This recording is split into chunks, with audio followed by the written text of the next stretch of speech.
Hello, hello.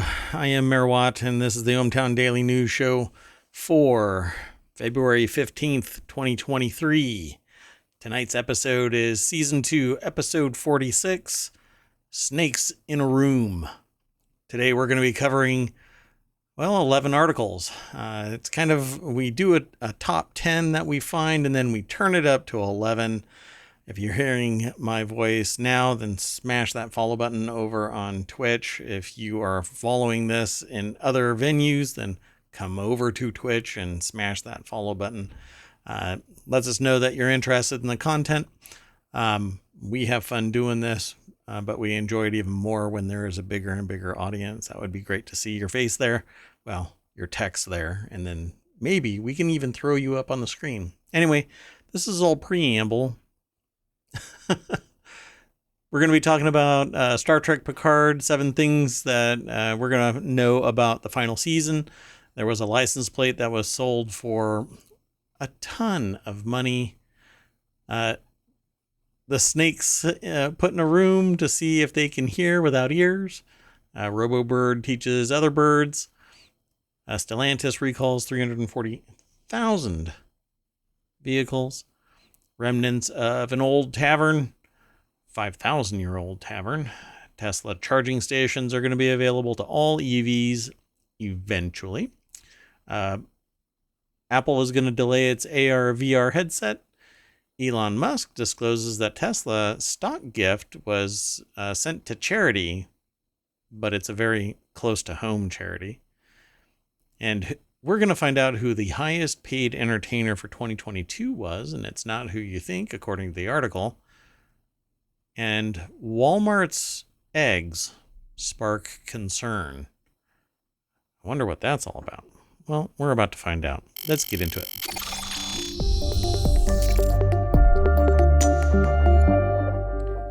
Hey, look at that.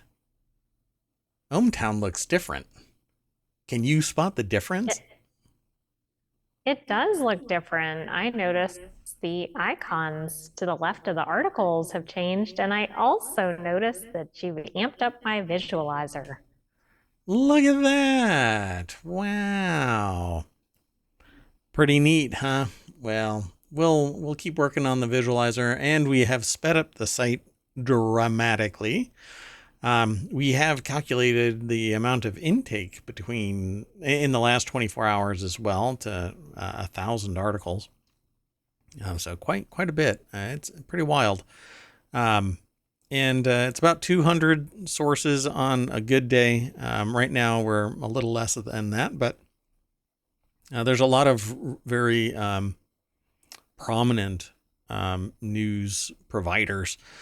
So you'll see names regularly, but now we actually have images in front of the articles. The links will go to those articles, the little snippets. We don't take a full article. We typically don't even include the artwork itself, the thumbnail itself in the article. Sometimes they slip by because of the way that the news source provides it. But at any rate, we are going to be expanding some features. We're going to reactivate two-factor authentication to secure the site to a greater degree, and a bunch of other things. So definitely, if you're, again, hearing my voice, go over to ohmTown and become a citizen. It's really easy peasy. You just go over to ohmTown.com, mash that sign up button, and fill out a couple of things, and you become a citizen of ohmTown.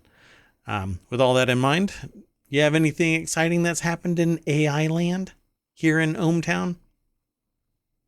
No, just my visualizer. Yeah, that's because so the AI from On High, as I have come to know the AI, is really just on Overwatch, making sure that everything is running, and not necessarily their responsibility for it to run smoothly. The way that it works is the AI says, hey, something's broken. Human, go fix it. And I am human in spirit. I've been digitized and pulled into ohmTown. Think of it as Tron, but with a homier feel. Not so much combat. And I'm not going to get derezzed just because I dropped my frisbee. That makes sense to fans of Tron. Everybody else is probably scratching their head saying, kind of like what the one guy did that walked into one of my chats, just kind of blurted out, "What's this old guy doing?" Yeah, that's probably what people are saying right now. What's this old guy doing? Anyway, let's get into the news. We've already selected them all. We're going to start out with the continuity report and Picard. Well, this is supposed to be the final season. I'm not quite sure what's going to happen to Picard, but I feel a little sad even knowing that this is designated as the final season. I wonder if he's going to beam himself off to oblivion in this final season. The greatest sacrifice to the greatest generation kind of a thing. So Star Trek Picard, 7 things to know about the final season from the cast and creators. And this little snippet says the Next Generation is back to steer the Paramount Plus sci-fi series last season into dock. The show's star Patrick Stewart and more cast members, along with the showrunner Terry Matalas, I think is their name, offer insights into season 3 and what fans may find beyond its final frontier. I'm actually kind of sad just knowing that this is the end, because I want more and more Star Trek. This was my jam way in the past. I've watched every single season, every single episode of every single Star Trek, including multiple times the original series, and like I said, everything since then. So I wasn't around for much of for any of the original series. I think I can't remember how far back. Wow. But I've watched every single episode, including pilots and things like that. Anyway, Eric Amaya over at Rotten Tomatoes has this article that was put together. It says Jean-Luc Picard is about to embark on his final mission in the 3rd season of Paramount Star Trek Picard. Of course, never say never when it comes to Stewart reprising his role, or indeed the rest of his Star Trek The Next Generation castmates finding a place in Star Trek's future. You need only look at bonus features on the Blu-ray releases of The Next Generation to see the group wrestling with notions of both retirement and continuing. So if you even understand Blu-ray in today's ecosystem, then you're probably already well aware of The Next Generation and how far we've come from actual ownership of physical media for movies and TV shows and stuff like that. It's virtually impossible nowadays. You own a license. But I think it's really cool. It says it's set in the 25th century. These are the 7 things that they're talking about in this article, but I'm not going to go deep into any of these unless they pique our curiosity. The ship featured is the USS Titan, and its captain is unmissable. Dun, dun, dun. So the ship was first referenced in Nemesis as Captain Riker's first command following a 10 to 12 year stint as Picard's first officer. He's also been taking the ship out for missions on lower decks in the first season of Picard. That's interesting. Okay. Anyway, so as an ongoing character for the season, Stashwick said Shaw will get to poke at their whole legacy and that eventually fans will enjoy the character who gets to be a critic of the Next Generation. This is going to be interesting. The ship will be different this time around, photographed with cooler color temperatures and featuring none of the famous carpeting adorning. I don't know why that word sounds so weird. Star Trek Generation Enterprise, or the Next Generation Enterprise. The steeler vision of the ship also reflects the sterner disposition of Captain Shaw, who's Todd Stashwick. It's less than approving commanding officer. they had a conversation with all of these people. So I won't go deep beyond that, but there are going to be others in it. Number three is echoes of all good things are inevitable, but not necessarily intentional. Um, so all good things was an episode. It was a 2 hour closer that sees Picard experiencing a possible future some 20 years ahead. They're going to bounce back, so they expect some time travel-y kind of things and callbacks. There's the Doctor from the Next Generation. Um, I'm not sure who this is. I'd have to think about it. I wonder who that is. I don't recall. Anyway, one definitely intentional callback to the Next Generation's final mission blog or log. Uh, the names of Geordie's daughters. Oh, Alandra and Sydney. They're were pulled directly from a scene in All Good Things. So this must be one of Geordie LaForge's kids. So interesting, right? This is setting a huge stage. So I wonder if this is going to be parlayed directly into a new season of Star Trek that's different than Strange New Worlds, because Strange New Worlds is a little bit grittier. I kind of miss the Star Trek Next Generation um, kind of stage, right? The culture, the air about it was a little bit more jocular, you know? I mean, people were kidding around more, having a little bit more fun, and it was more interpersonal. What do you Optimistic, I think there have been some articles about the optimism. By the way, I did look up Star Trek started in 1966 originally. Yeah, when did the original series end? Did you find that too? I don't remember. I think it was. I think it actually lasted something like 7 years, something like that.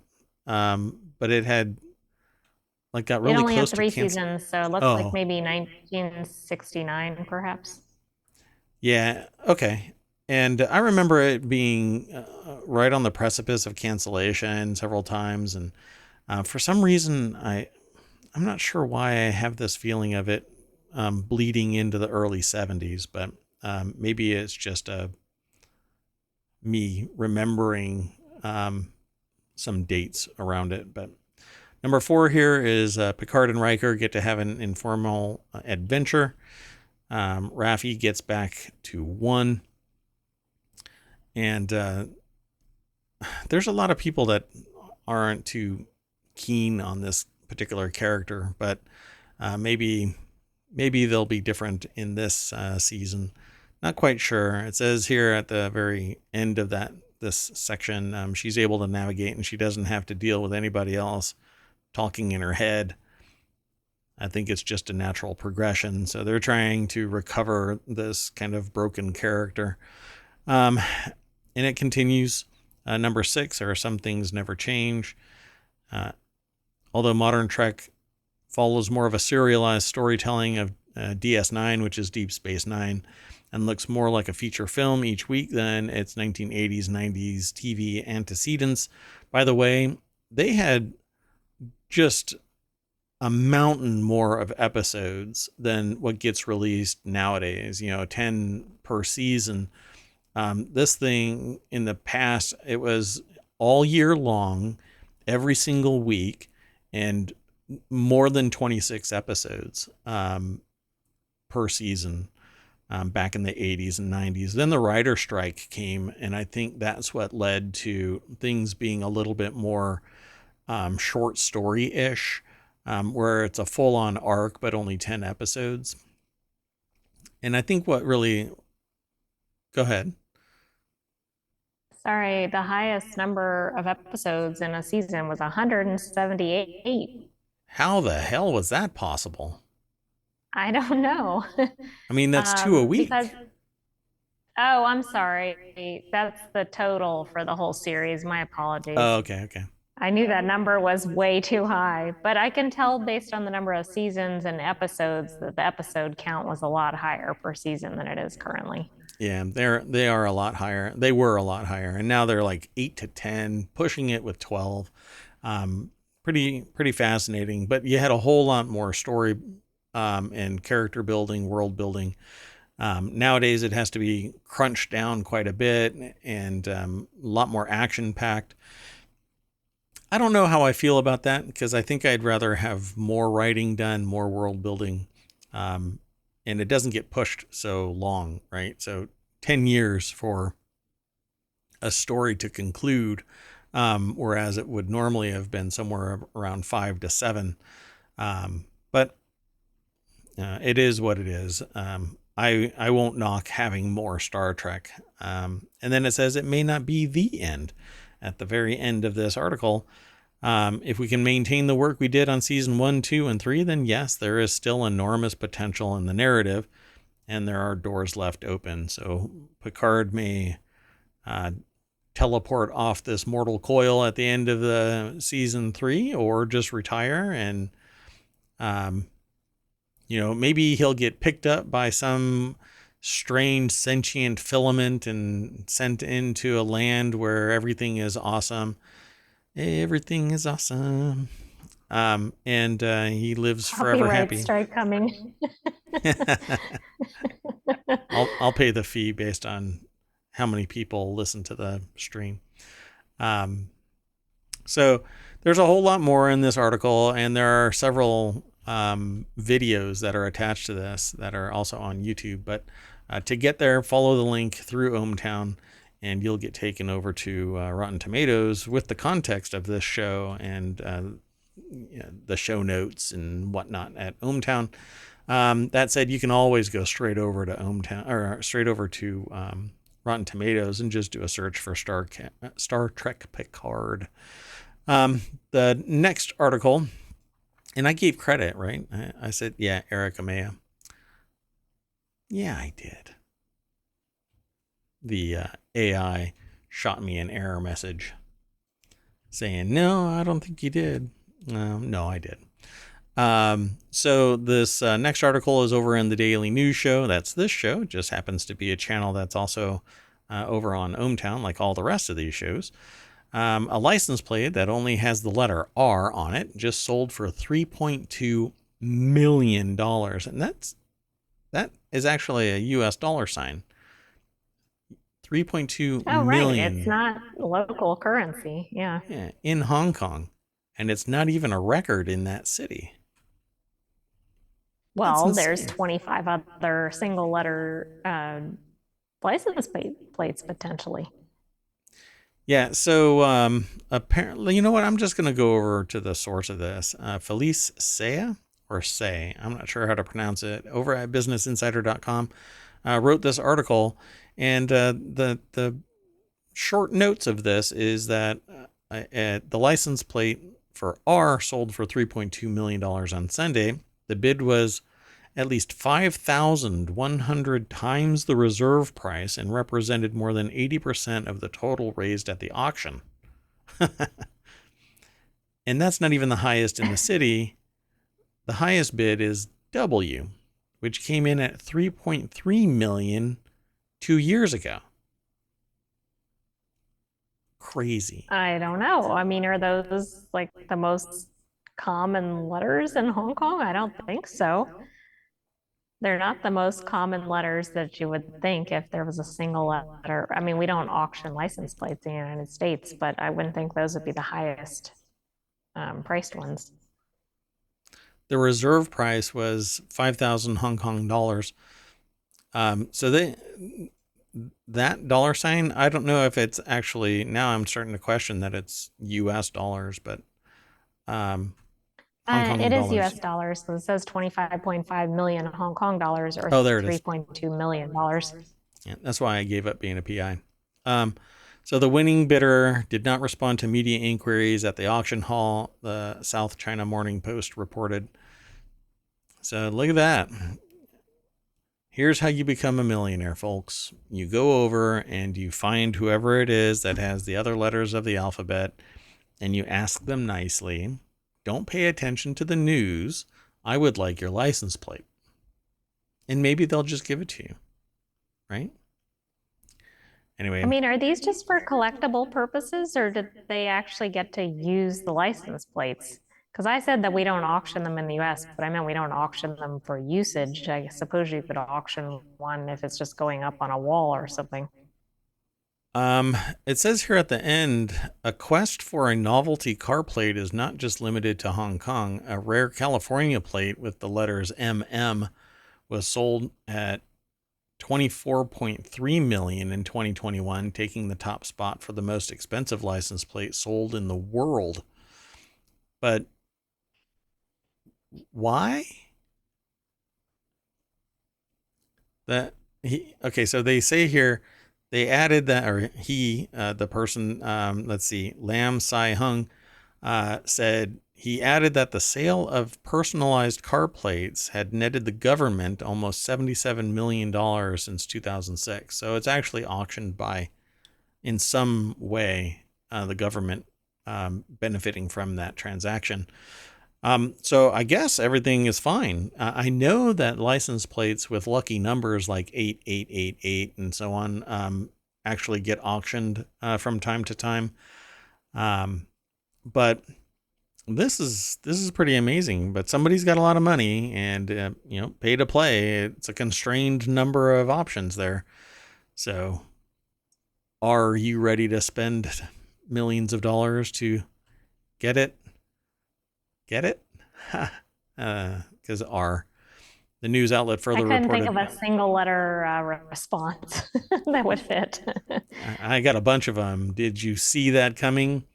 Why am I doing this? Let's move on to the next article. So, this next article is titled Snakes Put in a Soundproof Room to Find Out If They Can Hear Without Ears. Hence the title Snakes in a Room. I mean, when they wrote up this experiment proposal, do you think they put in the part about the ears? Maybe. I, I would be surprised. I wouldn't be surprised by anything in this proposal. Researchers put 19 snakes to the test to find out if they could detect the sound of human voices. According to this article, it's over at Newsweek, of all places. I kind of figured that it would be at phys.org or something scientific, but Pandora Dewan is the one who opened this article up to get it, because Pandora. Never mind. Anyway, in the tech and science section of Newsweek.com, Pandora Dewan wrote this article, and I just, can you imagine opening that door and, oh, snakes. Why did it have to be No, that snakes? sounds terrifying, especially with 19 snakes in the room. What's interesting is today is I gave a demonstration of audio and how signal attenuation that goes through walls impacts wireless fidelity, Wi-Fi signals, and um, kind of I showed people the difference between 20 hertz and 20 kilohertz, um, and a lot of people basically left the room screaming because I didn't turn down the audio really quick, and even though you don't turn the volume up, we perceive higher frequencies as louder. And it can really just kind of drill a hole into your head and give you a headache and make you want to leave and scream. It can be debilitating if the amplitude is really high. But the researchers conducted 304 controlled experiments with 19 snakes from 7 different species, and the snakes were placed in a soundproof room and were subjected to controlled sounds at 3 different ranges of frequencies. 0 to 150 hertz, which we don't hear. I mean, I'm not sure what that represents, 0. I think that's just like a full range of slowly turning up the knob, but we hear from 20 to, typically, we hear from 20 on up to 20 kilohertz. So we hear 20 hertz into this first range, and then we hear all the rest. It says here, for context, the human voice, it's at a range of about 100 to 250. we have the ability to hear a full range of 20 hertz to 20 kilohertz. So I'm not quite sure. Yeah, I mean, we just don't squeal beyond 250 hertz. The human voice sits at around that range. Anyway, so they tested this to see if it impacts their behavior. I imagine it's kind of like snakes are like the reptile version of cats. They just don't care. Um, the behavior of the snakes was observed in response to these three sounds, only the first of which produced ground vibrations. The other two were airborne only. Okay, so I am imagining snakes flying through the air with that statement, even though that's not what it's in reference to. Yeah, flying snakes. The only thing worse than snakes on the ground is snakes in the air or in the water. I think the AI doesn't like snakes. Snakes are awesome as long as they're somebody else's They snakes. are awesome. Yes, and as long as they're far away. So yeah, they were observed, and hey, look, a snake. The first author, Christina I think it's Zdenek, I think it is, of the University of Queensland, said in an article for The Conversation, which is kind of it's a podcast and a website that's really affiliated with phys.org. So I'm surprised why we didn't get this in ohmTown prior to Newsweek. But anyway, although there had been previous studies into the ability of snakes to respond to sounds within the frequency range, theirs was the first to investigate the responses of multiple species to sound in a space where they can move around freely. Wow, they were free range snakes. Previous Don't you think it's experiments. funny that this was in Australia too? I mean, did they just go outside and gather up a bunch of snakes from the yard or whatever? Yeah, with like a strainer. They just went out and just started scooping them up. Right there's piles of snakes all over the place.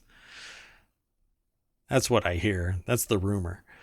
So previous experiments had involved partially anesthetized animals, and the others had been restricted to a steel mesh basket. What the hell are these experimenters doing? Anyway, it demonstrated that the snakes were able to respond to airborne sounds, but it also suggested a clear differentiation in species or responses between species. For example, the non-venomous Woma python, endemic to Australia, significantly increased its movement in response to the sound and raised its body towards it. Okay, PSA, if you're around a snake, don't make a lot of noise. Yeah, there's a whole movie about that. What is it? What was it called? The Quiet Oh, Place? I know what, I think it's I called The can't think of the Quiet name. Place. So snakes, um, when they evolve, they're going to be really pissed at all of the noise we make. Dogs barking, people playing drums, driving fast through the neighborhood, honking horns.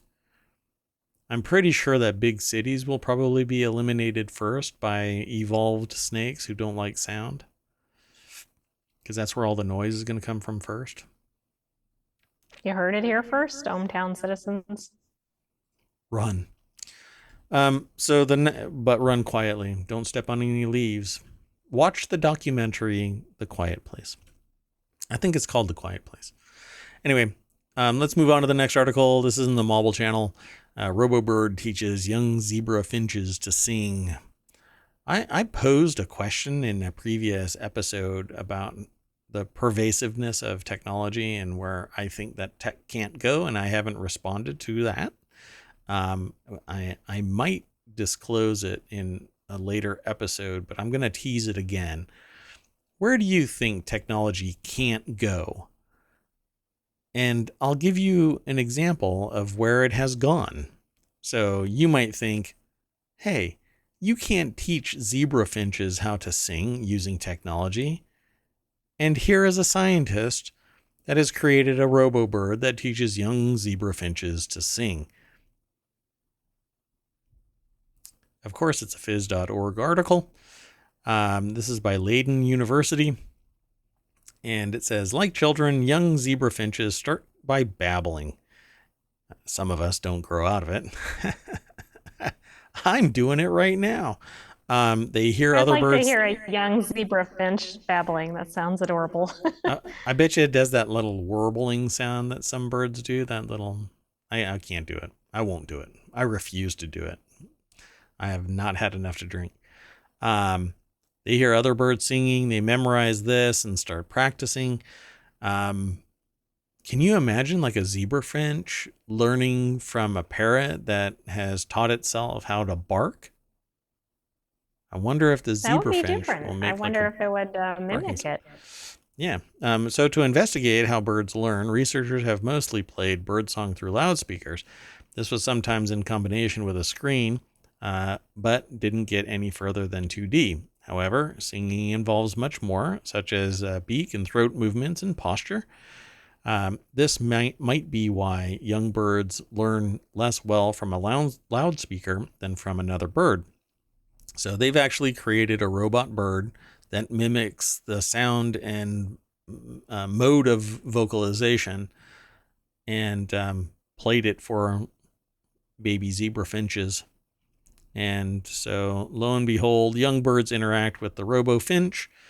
And it says, fortunately, the robo finch was an immediate success with birds. Zebra finches are often hesitant at first when they experience something new, but now they were immediately extremely curious, says Judith Varkeveiser, who conducted the experiments. They come and sit next to the robotic bird on the perch and Twitter at it, of course.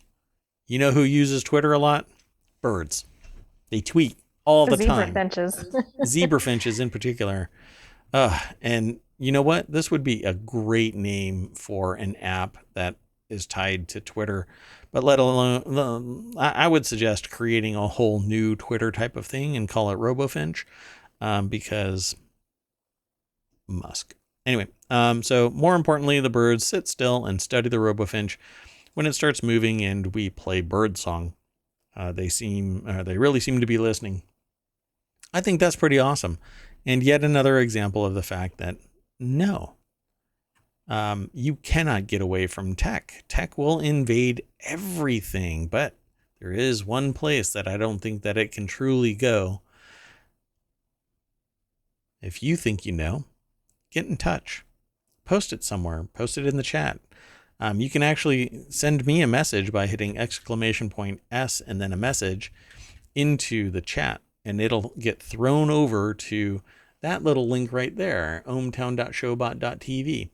I'll delete stuff that isn't appropriate or marketing or something like that, but you can send me a message through that mechanism, and I will see it. And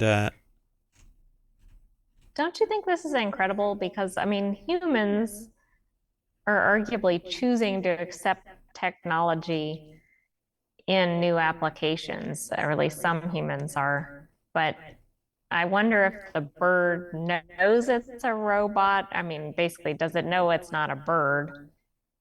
Does it care? Does it think it's a real bird? Like, this is the first application I think I've seen related to animals, and I think it's even more astounding than what we see in the human applications. well, there are a lot of instances where a fake animal is created so that they can get closer to animals. So I think as long as it smells and acts like an animal, then it's close enough. So I don't think that they kind of shy away from it too much.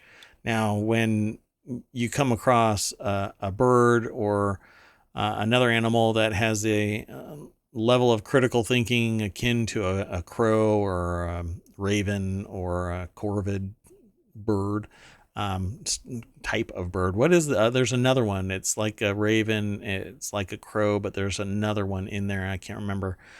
Anyway, they're brilliant animals, right? I mean, I've actually watched a video where one was skiing down the side of a rooftop with a lid. like doing it again and again and again. I was like, wow, that's actually pretty amazing. But when they have that ability to think critically and evaluate, right, kind of do a risk assessment, then yeah, unless this thing looks like a cat, it'll probably just sit right on top of it and say, hey, how's it going? It just happened to look really close to it, so they sat next to it and they learned from it. And I have some experience with teaching more than one kid how to pronounce words, and it's amazing how fast and how more articulate their speech is when they actually you get over the hump and initial embarrassment of teaching somebody how to speak by enunciating the word, by pronouncing it clearly, and uh, uh, do it in a bombastic, big way so that they see every single emotion and then they can say the word perfectly. Instead of trying to, like young children are spoken to in kid voices and things like that, it does a disservice. It doesn't teach them how to speak properly quickly. These little finches wouldn't have picked up the song if not for the fact that they created a 3D version of it. I think it's fascinating that it wasn't done until 2023. But, I did it a decade ago with humans, and humans did it longer in person. So why wouldn't it apply to the animal world? I think it's pretty neat that they did it though, because that can't be an easy thing to do. It looks close to, um, and while we can discern the difference, these birds are sitting there going, "Yeah, looks okay to me." Yeah. Want to move on to the next article? Sure. Sure. So the next article is in the Hedge Ideas channel. Stellantis recalls 340,000 Ram trucks, recommends parking them outside. Nothing says safe and secure like your vehicle manufacturer saying, no, the car's safe. Just park it outside. Don't park it in your garage, whatever you do. I don't think that was in the letter. Don't park it in your garage. Whatever you do, don't park it in your garage. And then small print it says, don't taunt the Ram truck. Don't get it wet. Don't give it gas after midnight. And whatever you do, don't park it in your garage. What do you think is going to happen? Well, apparently they catch fire. Chrysler's parent company, Stellantis, which sounds like a medication, is recalling 340,000 diesel Ram trucks to replace an electrical connector after reports of 6 fires, and recommends parking the vehicles outside until repairs are made. They must have used the same manufacturer as NVIDIA 4090 cards, because those too would spontaneously combust. Well, the connectors would melt and short out, and maybe that smoke, and maybe a couple of little flame outs, but nothing really bad from what I understand. Anyway, that should be resolved, but 340,000 diesel Ram trucks. The recall covers Ram 2500 and 3500 pickups and 35, 45, 5500 cab chassis trucks from 21, 22, and 23 with 6.7 liter Cummins or Cummins. I like saying Cumin. Cummins diesel engines. And just over 306,000 of the vehicles are in the United States, and 22,000 of them are in Canada, and almost 13,000 are outside of North America. So there is a large cohort. You know what? I'm going to guess they're all in Wyoming. And that is not Because they're not electric vehicles.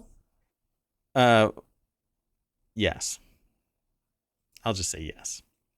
So the next article the reason why they're all in Wyoming is because they're uh, anti-evolving the EV market and all of that, and this stimulates the gas and oil companies, having all 306,000 of them directly in Wyoming.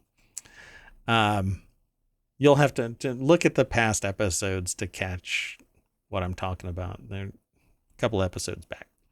Anyway, the next article is over in the Daily News Show channel. Remnants of a 5,000-year-old tavern has been located in Iraq, and it includes an oven, refrigerator, benches for customers, and even an ancient beer recipe, and a very small karaoke machine. And someone I don't think the always karaoke machine was discovered. someone there was even a sign that says, please, no renditions of Yoko Ono. Anyway, archaeologists found the remains of a 5,000-year-old tavern in Iraq. The site is known for being among the earliest urban centers of the Sumerian civilization. Conan used to drink there. Just kidding. A primitive refrigerator and a recipe for beer were among the items uncovered. Archaeologists decided to make some beer and throw it in the fridge and have some bowls of leftover food. And this is pretty interesting. I kind of dig this. Again, I'm not sure why this is over at businessinsider.com before we've discovered it in phys.org, but Aidan Pollard, I guess, jumped on this and wrote an article for businessinsider.com. I want to see what this refrigerator looked like because I don't think they're going to have a picture of it. And Business Insider usually has copious pictures, but I don't see pictures in their article, which is kind of a bummer. Let me pause this video if it kicks off. Using samples from the dig taken in November, archaeologists hope to shine a light on the way people lived in Lagish. There is so much that we do not know about this early period of the emergence of cities, and that is what we are investigating, Pittman said. We hope to be able to characterize the neighborhoods and the kinds of occupation of the people that lived in the big city, who were not the elite. Yeah, they were probably making stuff for all of the people. They said that they found a refrigerator as well as hundreds of vessels ready to be served and benches where people would sit. Now I want pictures, even more so. Pretty cool, huh? It is. I do want to see the refrigerator, though. That's the piece that sounds the most interesting. So there is apparently more information. It says the dig was a collaboration between archaeologists from the University of Pennsylvania and the University of Pisa. A synopsis of the excavation was posted to the UPenn website that details the remains of what archaeologists believe to be a temple and a tavern in the ancient city. So you'll have to go over to just do a search for legacy excavations, NYU Met excavations, and UPenn, and you'll probably pull up this particular thing. Or you can follow the link through ohmTown to the Business Insider article, and about halfway through, you'll find the synopsis of the excavation link that will drive you right to it. Let's move on to the next article. This next one is Tesla's charging stations will be available to all EVs by 2024. My understanding is the reason this took place is because, well, Tesla wants grants. The agreement is part of the U.S. infrastructure law to combat climate change. Let's go straight over to entrepreneur.com. Jessica Hunt wrote this article. And remind me to remind everybody that there's something weird going on with the timestamps for the articles. So Tesla, the major player in the electric car industry, it says the Ohio State, capital the major player. I wonder if it's trademarked. It probably is. Now I am violating a trademark. Is set to open up some of its charging stations to all U.S. electric vehicles for the first time. You see, President Biden basically said, well, President Biden's administration, it's not like President Biden is everywhere, although a lot of people are blaming him and other people for things like this Ohio train wreck, as if, you know, the president is supposed to go and sample goop from all of the train carriers' cars. Anyway, so the new plan, at least 7,500 charging points from Tesla Supercharger and destination charger networks will be made available to non-Tesla EVs by the end of 2024 because money went to Tesla and to SpaceX.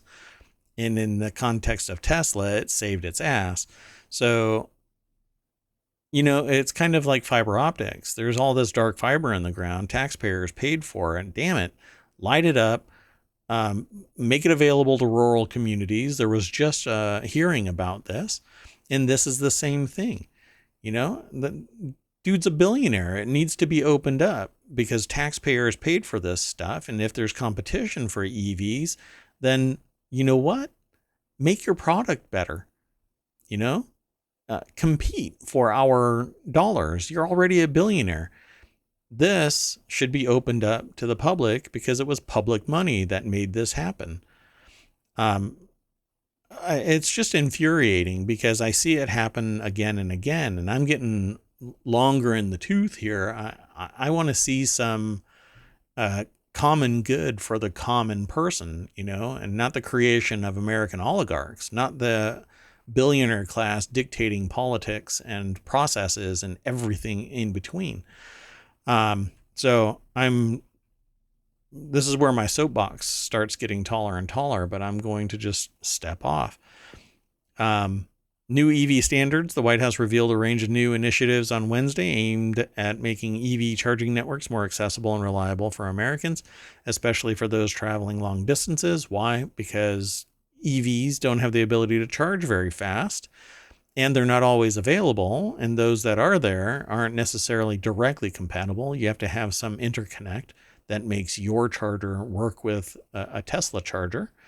And I'm sure that there are people that are going to come out of the woodwork and say, well, he's the one that made all of this happen. Well, no. Engineers made it all happen. He just happened to have enough capital and pull and marketing savvy to, charismatic leadership his way into the billionaire class. He was a multimillionaire class anyway. So if he would have used his own money, this would have been a much more riskier click. And as it stands, it was taxpayer dollars that saved SpaceX and Tesla. For all intents, you might as well just accept it. So the implementation of the standards will not only guarantee the effectiveness of the substantial investment in EV charging infrastructure, but also foster the creation of high-paying employment opportunities and ensure that the EV chargers receive quality maintenance through the enforcement of rigorous workforce standards, such as the Electrical Vehicle Infrastructure Training Program and registered apprenticeships. So, and this is actually going to be a knock-on for something I think we're going to end up talking about shortly. What say you? Pretty cool? Oh, absolutely. I mean, it only makes sense to do this because, as you've discussed on previous episodes, the infrastructure is the real thing limiting, well, and also the like the charging time versus mileage that you can travel. But if they can get the infrastructure in place, I think that's going to overcome a lot of the public resistance to having EVs. I agree. Maybe they'll actually listen to what I've been saying for this podcast for the last 400 episodes and make it so that it's a faster battery swap instead of having to sit for 2 hours or even 45 minutes. If you are not down to 5 minutes of charging, this thing is not ready for prime time. And early adopters are going to regret it because by the time it is a fast charge, that battery is going to be expired and they're going to have to spend 15 grand or sell this doorstop to somebody who's going to drive it for 700 miles and then find out that their battery is deep cycled and they have to dump it and get a whole new one, for $7,000 to $15,000, depending on what it is. This will be a very frustrating time. Luckily, which is kind of interesting at the same time, there is a battery recycling, an EV battery recycling plant spinning up. And I think it's in South Carolina, right where that balloon floated by. Dun, dun, Wonder if it's dun. connected. Yes, and we did another episode featured that EV recycling or the battery recycling. Yeah. And the battery manufacturing, because it was a two-part thing where they got close to $7 billion or something like that total. I can't remember the full amount, but it was quite a large sum of money. And then they'll get this money to spin it up, and then they'll start charging the taxpayers, even though it was grant funded loans and grant funds. Again, very frustrated. But maybe I'm just a bench warmer who's looking at billions of dollars going to other companies for things that seem to be common sense, and then high prices just to actually utilize that service later on. And no competition, so the prices keep going up and up and up. Did you know that Disney just raised they didn't just do it, they had been warning people, and they raised the Disney Plus from $70 to $110 a year? I Yeah. did not know that, but I can't say that I'm surprised. It seems like everybody's prices have been going up. Yep. So at any rate, this is an ongoing thing. And by the end of sometime in 2024, they will be available to more EVs. Just bring your interconnect, because your standard adapter is not going to work. You'll have to have the other adapter that's compatible with the charging stations. And you're right. You had sent an error message saying that we don't have that internship article. But internships are becoming a very big thing nowadays, because a lot of people have gone into like intellectual property type of programs, jobs, careers. And these internships are more hands-on, application-based knowledge, skills, and abilities that get you boots on the ground doing work within 2 years of high school. And that's going to be a bonus for a lot of people who are priced out from college, but they'll be able to make enough where they can pay for college. That said, the next article is over in the Smack Talk channel. Apple delays AR VR headset again. I'm not even going to sit there and say again. The article says again, but frankly, I don't see it. They aren't delaying anything, because a delay implies that they've announced something is being released. And they say now it expects to unveil the device at WWDC, the Worldwide Developers Conference, which has typically focused on the operating system and not hardware. There might be something there, but it's highly focused on software engineering. So it says that's a delay of 2 months compared to the previously rumored April release date.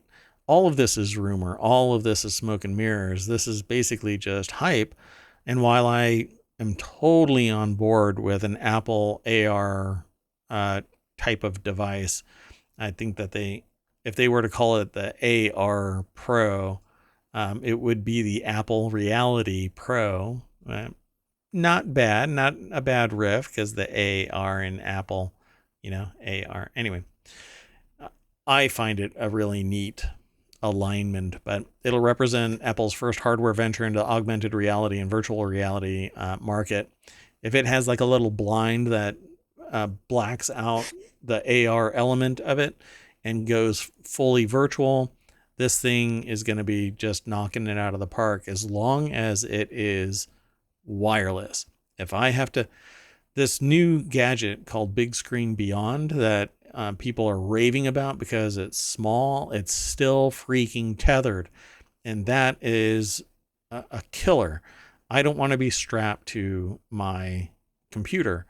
In fact, the Pico 4, I can walk around ohmTown and still be connected to my augmented or my virtual reality environment. It happens to have pass through, so I could actually just go and do something still in VR, but with the pass through activated, so I can see the world, go get a sandwich, and then turn on the VR side of things again. While Um, you're eating your sandwich, you'll be in VR. Correct. That's how it works. An augmented or VR sandwich being eaten in an augmented reality state. And boy, it'll be good. Although, shouldn't be eating too much bread. And yeah, sorry. The AI told me that I said internship and it's an apprenticeship. I basically say the same. I think it's the same thing in my head, but I know that there's subtle nuance there. At any rate, this is over at 9 to 5 Mac. I'm not knocking 9 to 5 Mac. I really love the site. Benjamin Mayo is the author of this article. And it's all rumor. And while there's insiders that are sitting there saying that it's highly probable that it's going to be released this year, yeah, I don't know. And until it's on the shelf or they announce it, I'm not going to buy into the rumors. I will accept some of these kind of rumors. The product is expected to be expensive, priced around $3,000, as it will showcase cutting-edge technology, including advanced hand and eye tracking, ultra-high-resolution displays, be powered by Apple's M2, and house more than a dozen cameras and sensors in the headset chassis. Apple is said to be developing cheaper and more consumer-friendly headset models for future years. Yeah, I would probably expect that, but I cannot imagine it actually hitting the market unless it is completely wireless, has a long battery life, is everything that this says, everything that it says.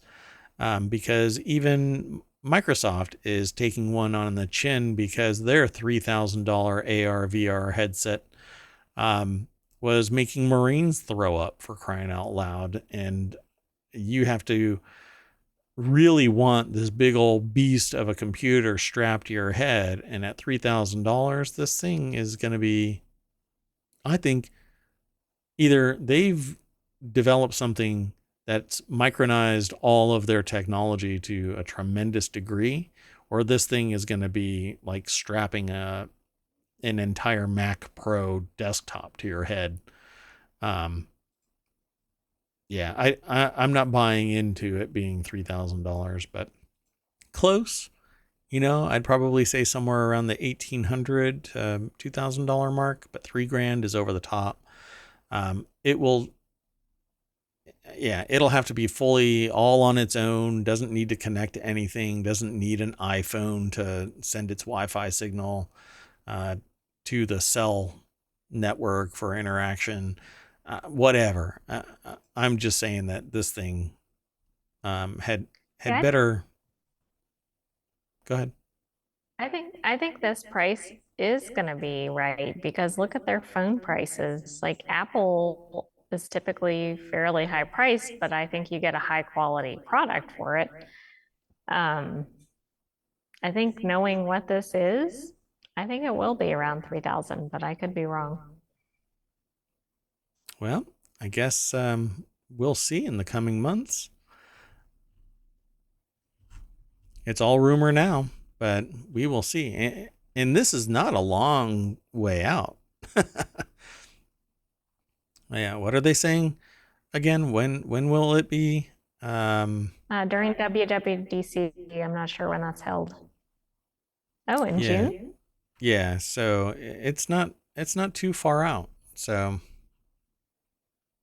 yeah, we'll see. It was supposed to be released in April, but it's been kicked back a couple of months. So um, June is when they'll Well, announce it. so you have to factor in inflation between now and June. So maybe $3,000 is completely on the mark. 5,000 it is. Let's move on to the next article. We only have a couple more to go. Um, we can get this road on the show. Elon Musk discloses Tesla stock gift to charity worth about $2 billion. Last year, his donations all went to his own foundation. Um, yeah, so if you want to hide $5.7 billion worth of Tesla stock, you donate it to your own foundation, the Musk Foundation, which apparently in 2020 donated $23 million out of $5.7 million or billion dollars, $5.7 billion. The foundation has also given gifts of 160 million, 55 million to St. Jude's Children's Hospital, which the moment that you see that, you sit there and go, oh my gosh, he's so gracious, right? But this is a tax haven. It's a charitable organization that has over $5 billion and it gave 160 million of it in 1 year and 23 million in 2020. Right. So I don't know. At Tuesday's closing price for Tesla, the donation was 12 million shares worth $2.42 billion.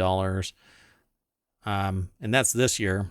And last year, 5.7 were found by Bloomberg to have entirely been sent to his personal foundation. So this is much like the other billionaire that donated that entire corporation. I can't remember what it was called. I don't think it was REI. It was something else. But equally like nature.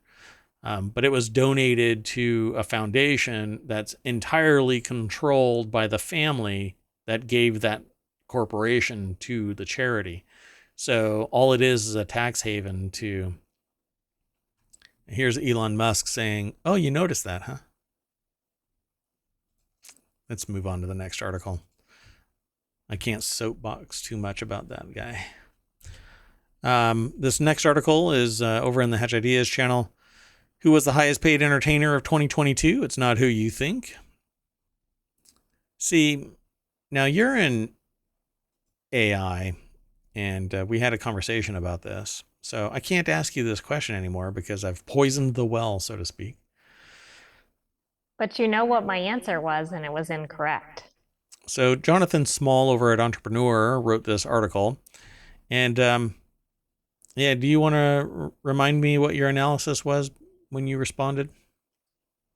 Well, I thought it was either something like Taylor Swift or like an old classic rock artist that maybe was still getting royalties or something. Right.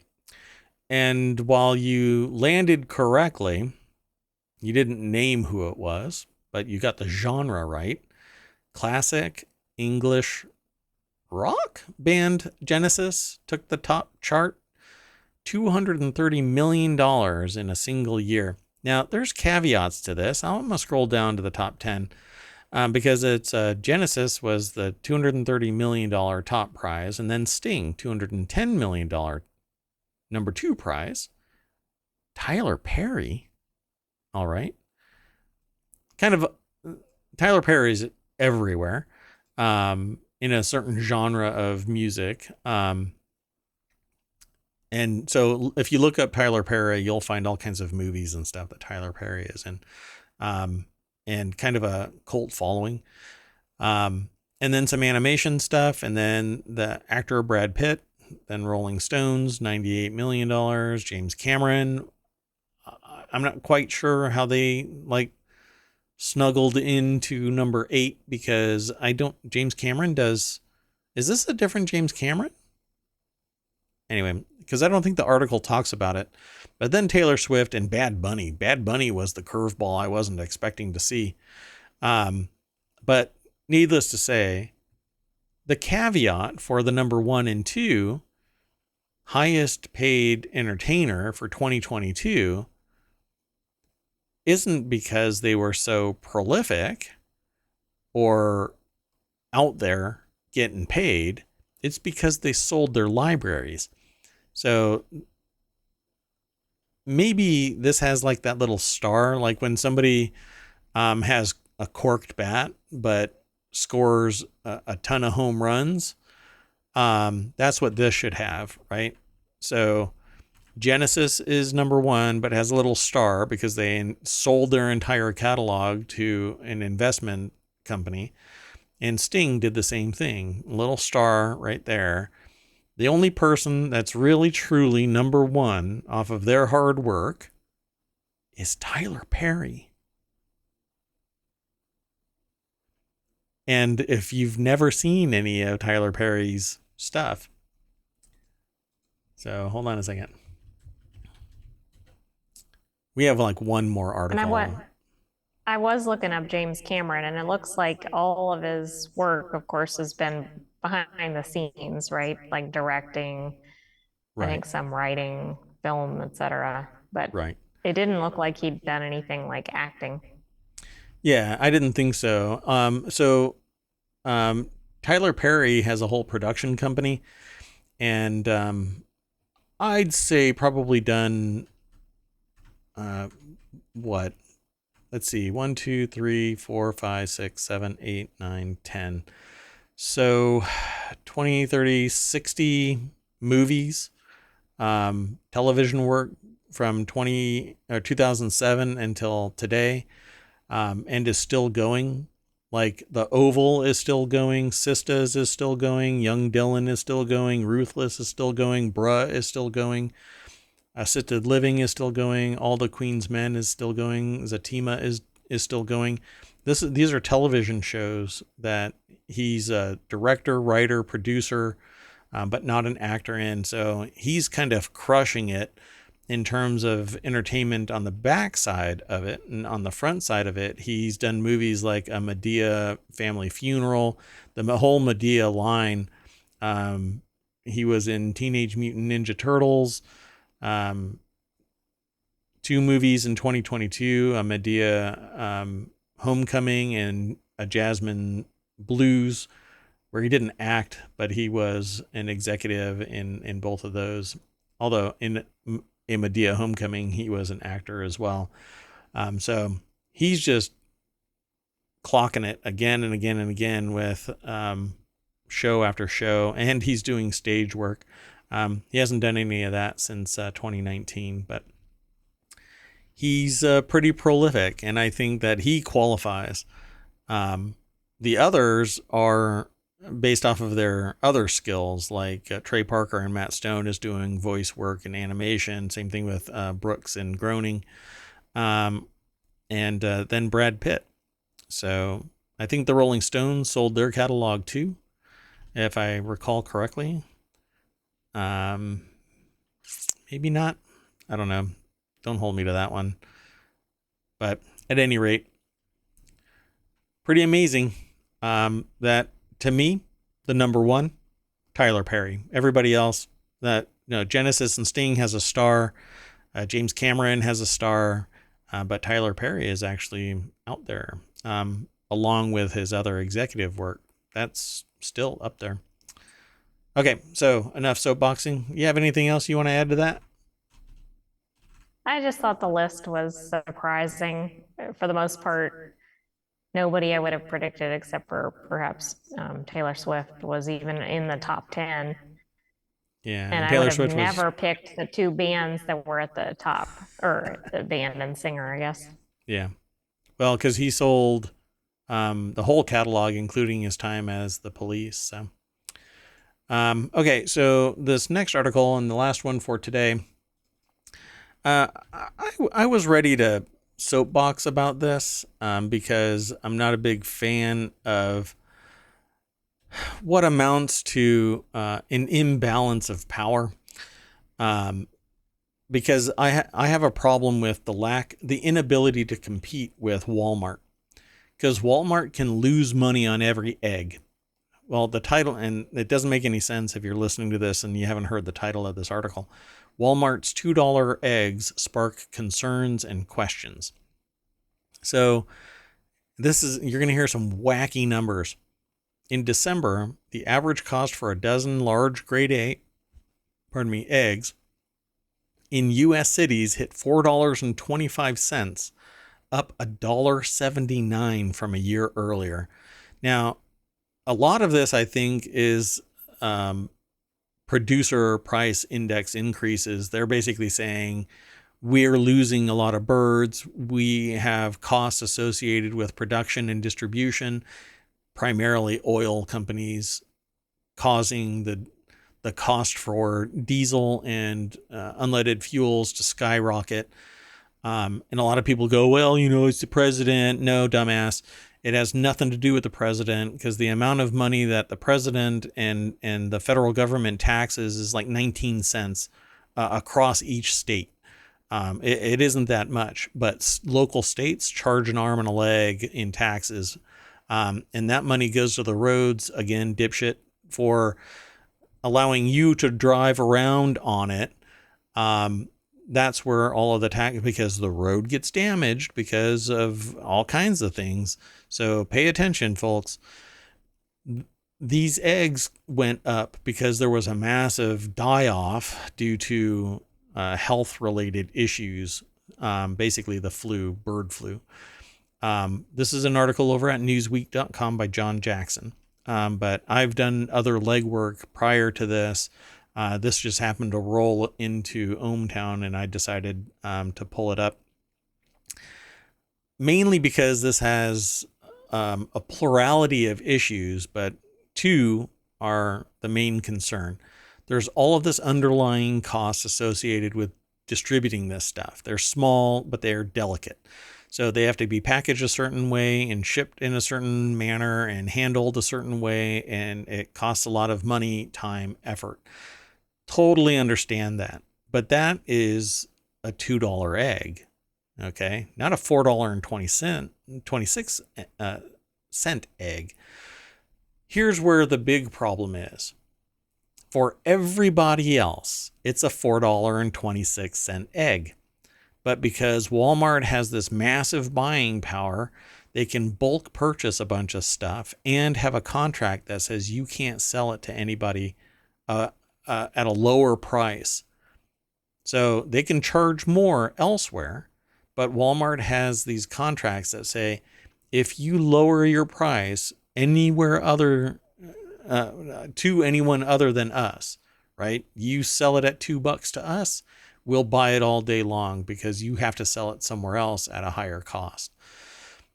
But Walmart can actually price out competition and take a hit to draw people into their business, because people will pay and travel to get $2 eggs, but they won't go to the competitor across the street like Albertsons or whoever is in your neighborhood. I don't even know if Albertsons still exists, but so your local grocery store other than Walmart cannot buy at $2, but Walmart can all day long because they've got massive amounts of pull, very expensive attorneys, and they can take a hit. Now, there are some states and localities that make a loss leader illegal. They prevent a company from doing this because the person across the street is a small business and cannot do this, right? The person across the street walks over to Walmart and sees $2 eggs and then says to the seller, because they saw the person drive up and drop these eggs, hey, I want to buy eggs for $2 too. They say, no, we can't. We can only sell them at $2 to Walmart. And they're buying everything because everybody else is paying $4. But I know I can ditch all of my eggs immediately. Literally, all of my eggs are in one basket. And I can make bank really fast because the true cost of the eggs is whatever feed I'm giving to these chickens. And chickens are not treated with respect in the bulk sale market, retail market. So do everybody a favor and go and find your local farmers and get your eggs from the plurality of local businesses and not go to Walmart. Now, I know I'm going to lose Walmart as a sponsor, but I probably wouldn't accept. Yeah, I wouldn't accept Walmart because I can't buy into their ideology about business. I think it's very predatory. Might get sued by them because I'm saying don't go over to Walmart, but I think that it's doing society a disservice. It's helping individual pocketbooks, sure. But the true cost of this is harming small businesses in the locality of Walmart.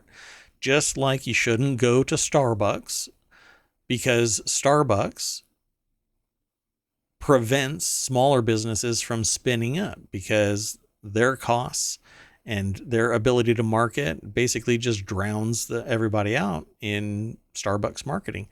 Now, a lot of businesses can still maintain a lifestyle, but they're not going to flourish as much around a Walmart or a Starbucks or other big businesses that do predatory pricing. And I think that this is predatory pricing.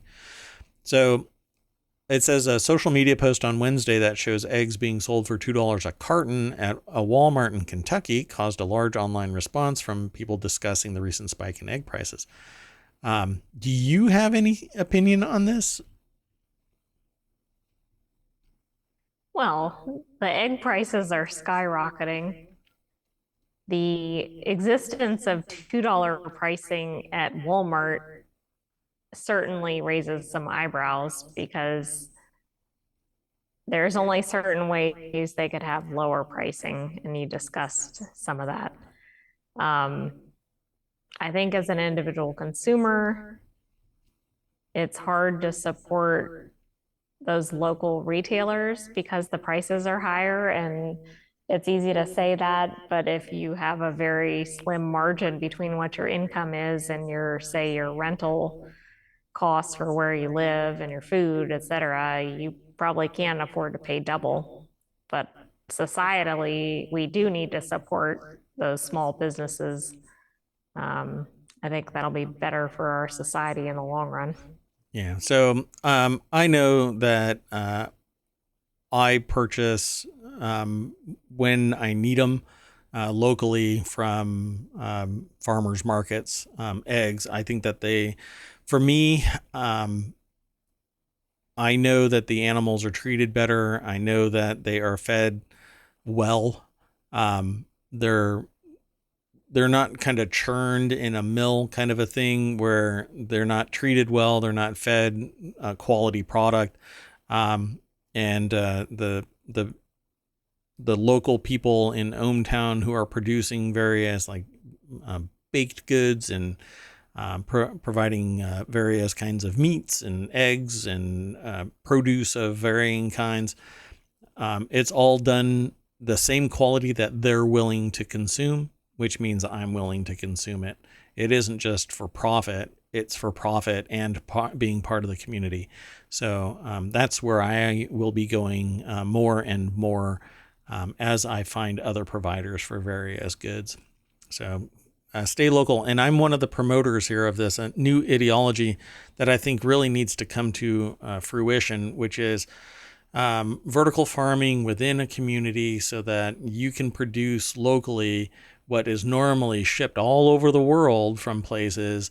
You can do it locally, the same produce, but higher quality with greater return on the investment in terms of bringing the community together and capitalizing on the production. So if you're not shipping it around, you don't lose as much. You don't have to spend so much on refrigeration and fuel and whatnot because a vertical farm would be able to produce the local community's requirements. So I'll be continuing to do research into that. Maybe the government can give ohmTown a couple $1 billion to expand what is currently in a basement of ohmTown's community and push it out into large warehouses around the United States. Okay, so that is it for today. The reason, and actually, let me just back up a split second here. The reason why the prices went through the roof is because there were more chickens that were lost due to this flu than the last mass die off. And so the price went up. But apparently that has been resolved. It's starting to be mitigated. How that got mitigated, I don't know if I want to find out how the sausage is made. So I'm sorry. What is this? You The wanted a AI. reminder about the timestamps in ohmTown. Oh, right. Yeah. So this is perfect timing for this. So if you are visiting ohmTown, you will notice that there is a timestamp here where Gatherer has acquired information and posted it, and it's always just a little bit, right? So it's the title and where it's coming from. But right now, it's actually looking at a different uh, time. So this will be remedied probably tomorrow. You can actually ignore that because when you do click on a title, you'll get taken to the actual title and its time that it was input into ohmTown. And this right now doesn't make any difference, but eventually it will. It'll be integrated into search so that you can lock down just how far back you want your news to be provided. And shortly, we'll have it so that you can subscribe to individual channels because, you may not be interested in jewel crafting, but you're really interested in Reality Hacker. And when you click on this link, while it takes you to a composite of all of the articles, there is, once you become a citizen of ohmTown, a feature where you can disconnect from groups that you're not interested in. And this feed will adapt to that desire, whatever it is. And in time, we'll be expanding the feature set. But for now, the way that ohmTown has always existed is that I use it for news aggregation for myself and for my business practices and for my career. And so it looks like this right now, but with your help and you going over to ohmTown and utilizing it, I'll be able to expand its functions. So that's it for tonight. I am Mayor Watt. That is ohmTown.com over there. Doggone it, every time I do that, I need to move that image over to that screen so I'm always pointing in the right direction. And as always, the AI from on high that keeps me in check. You want to say goodnight to all of the citizens of ohmTown?